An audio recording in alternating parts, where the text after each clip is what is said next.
Warning, this episode contains adult language, mature situations, Isekai antics, protagonists with a useful but exhausting power, tons of panty dropping, a set time limit, and subpar artwork. Remember to like, share, and subscribe. Listener discretion is advised. Episode 450, Time Stop Hero. Hello and welcome to another episode of the Spiraken Manga Review. I'm your host Zan, saying konnichiwa, aloha, buongiorno, and what's up? Yes, we are back for the 450th episode of the Spiraken Manga Review. Can you believe it? 450 episodes. And since this is the second week of 2022, that means that at the end of the year, we'll be reaching episode 500. That's pretty awesome. 500 episodes of doing this podcast. That's crazy. Let's see how this all goes, though, because I'm excited to talk about this, but some of you are new here, so if you're joining us for the first time, welcome.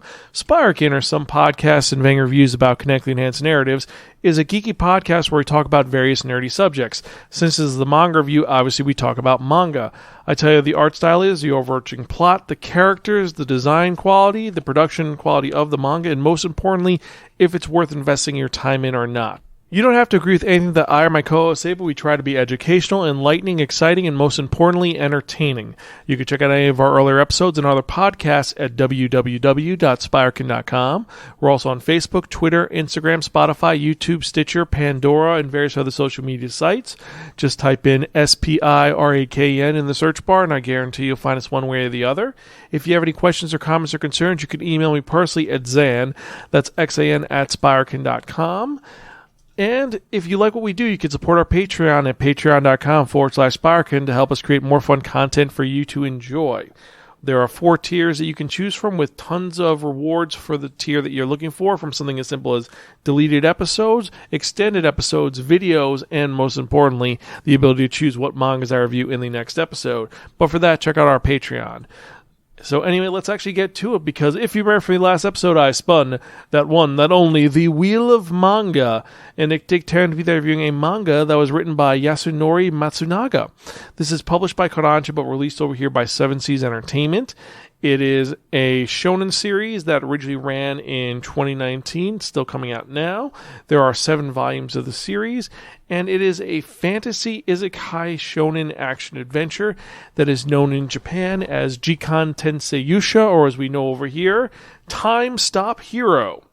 So this manga takes place in a fantasy world that's kind of like a video game a little bit, because the main character is able to see a giant clock in the air that says when things are going to go. So imagine Legend of Zelda Majora's Mask, that huge timer above that says 3 days and then runs down to 0. When 0 happens, the world ends. So obviously when the timer ends, the main character will die. He has to finish whatever plot he has to do, but he has no idea what it is. Our main character is Kuzuno Sakai. Let's be honest, he's kind of a piece of shit. When we first meet him, he is holding up a girl's panties, and you're probably wondering why I'm holding this girl's panties up. Well, I'm in a world that's really weird, and it's kind of cool. And he goes back to when he went to this world, and he was depressed because he got canceled. Yes, he was canceled on social media for showing a pic online, and he got 20,000 retweets, and they found out where he was, where he lived, and they destroyed his life because he showed this pic. So now, because of reasons, he got sent to another world. He's isekai'd, and he's not super strong, he's not super powerful, but he gets a video game controller that he was holding in his hand when he got sent to the other world. And it gives him the ability not to jump high, not to throw fireballs, but he could stop time if he hits the pause button. He's the only one that can use it, so that's a good thing. But he can pause time. And like I said, he has a limited amount of time to do things. So, if you have a limited amount of time to do anything, and you know you need to do something, wouldn't you research things, find out stuff? Well, he kind of does that, but the first thing he does is he runs through the world, the town he's in, and he immediately starts pulling down every girl's panties that he sees. Why? Well, let's be honest, he's a pervert. Eventually, he figures out what's going on, and he learns how to use the power to save the day. First off, he has to fight a big boss, so he ends up saying that he murdered someone when he didn't. He actually saved the day to do it, and he's going to fight this evil Colosseum monster. He goes to fight the monster, and he has no power, so he keeps pausing time, running to get stuff. And here's the crazy part. In order for him to do anything, he has to actually walk by hand. So if he has to get a sword, he has to pause time, leave the Coliseum, find a sword shop, grab the sword, walk back, and then he has to fight. That's what he has to do. Unfortunately, he discovers that he's not strong enough to defeat the monster. So what does he do? He pauses time and starts working out severely. So he spends half a year working out, so he becomes really strong, able to cut through anything, and then he unpauses and defeats the monster. But first he shaves and cuts his hair to the regular length, so it looks like no time has passed. And this is kind of what the gimmick is that he has to pause time and then figure things out when no one else can be paused except him, and he has to deal with this. So at one point he gets stabbed by someone because he thinks, oh, I'm invincible, no one can hurt me, but he doesn't realize that someone is fast enough to stab him before he can pause. So he pauses it after he's stabbed. He has to spend half a year healing up in pause time. Because he only has 3 days, remember, to solve this problem. And then later on, he has to move from point A to point B, and he needs help from one of his assistants, or one of the people who joins his party. So instead of them walking, because he only has like 1 day, or 6 hours at that point, he has to grab the person and then walk them from point A to point B, which is like a 5-day ride. And he has to do it without using horses, without using stuff, because nothing except for wheels will move. So he's kind of screwed, because as he pauses time, not everything works. So it's this whole situation of him having to figure out how to move. Eventually he figures out how to summon golems. He has a golem that helps him out named Gankichi. And that's the story. Yeah. So what can I say? This is a pervy, not kind of cool Isekai series that has a following. There's 7 volumes of it out, and I've read further on it gets a little better, but not by much. I read some interviews with the creator, and people are warning, you made a fantasy world, but then all the girls are wearing modern-day panties. What's the deal with that? Why did you do that? He's like, well, I like panties. That's why I drew it. It's like, oh, so he's a panty pervert. Gotcha. So the creator is perverted and messed up.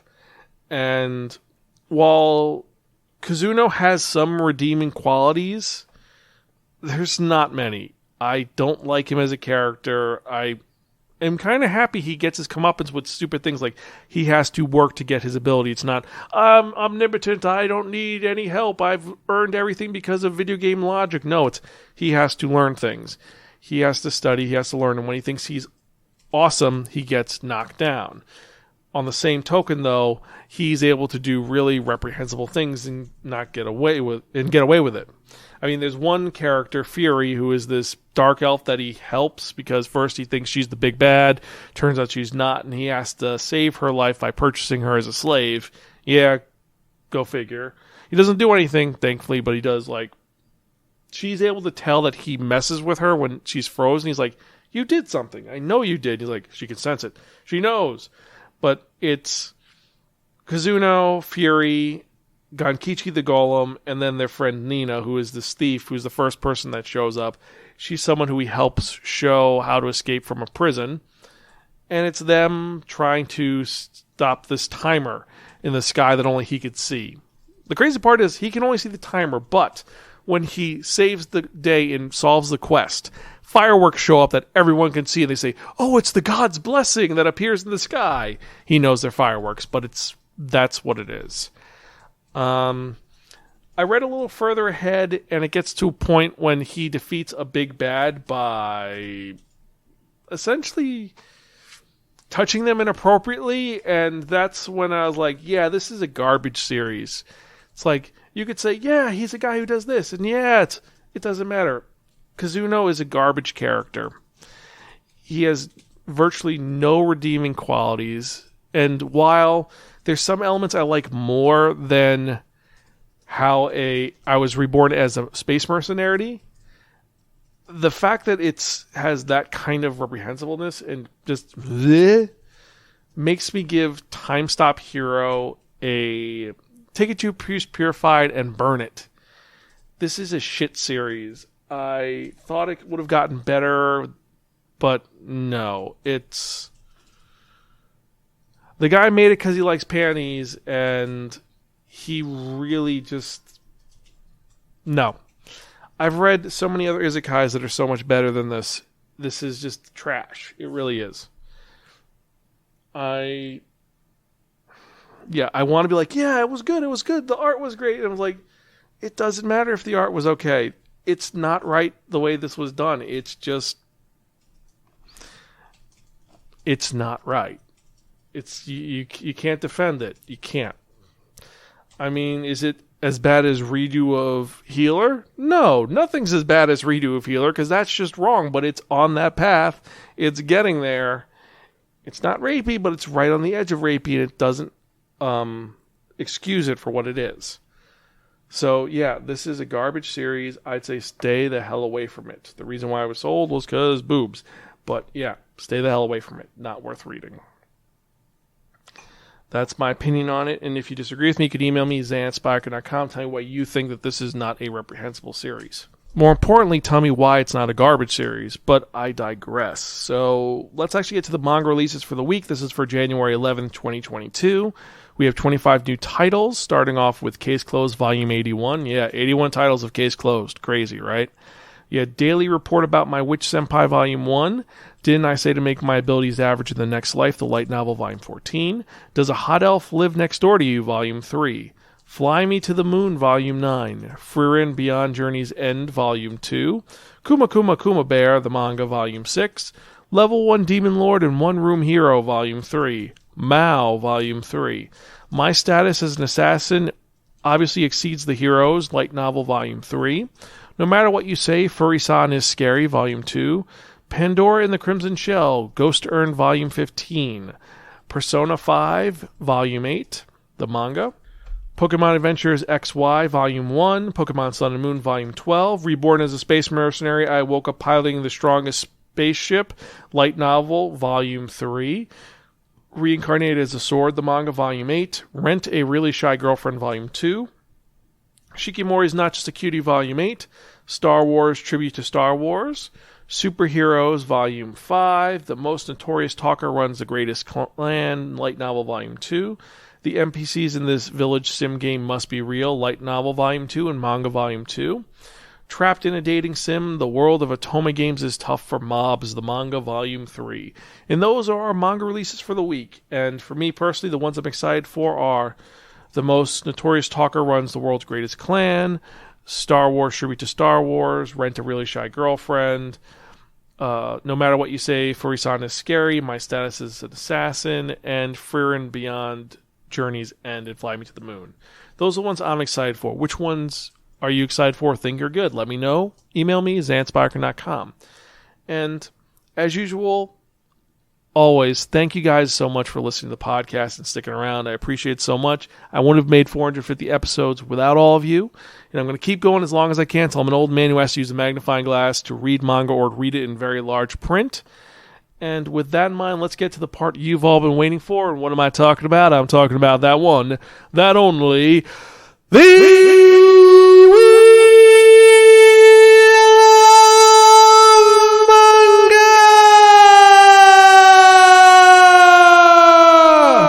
Yes, friends, the Wheel of Manga, except no substitute. Now, what is the Wheel of Manga, you ask? Well, the Wheel of Manga is a Wheel of Fortune with 10 slots on it. And what I've done is I've assigned a manga title to each of the 10 slots. So what I do is I spin that Wheel of Manga, and whatever number it lands on, the manga that's in that spot is the one I review in the next episode of the Spiraken Manga Review, episode 451. 49 away from episode 500. So let's spin and see what we're going to review, shall we?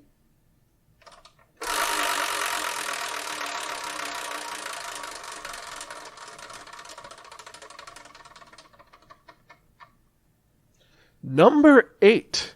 So in the next episode, I'm reviewing a manga that Maddie will find very interesting. Maddie is my cat. The reason why is it's a manga about cats who do therapy. Yes, we're talking about cat massage therapy. Apparently this one is a webcomic that was made popular. It looks absolutely adorable. It may be trash. I don't know. We're going to find out in the next episode.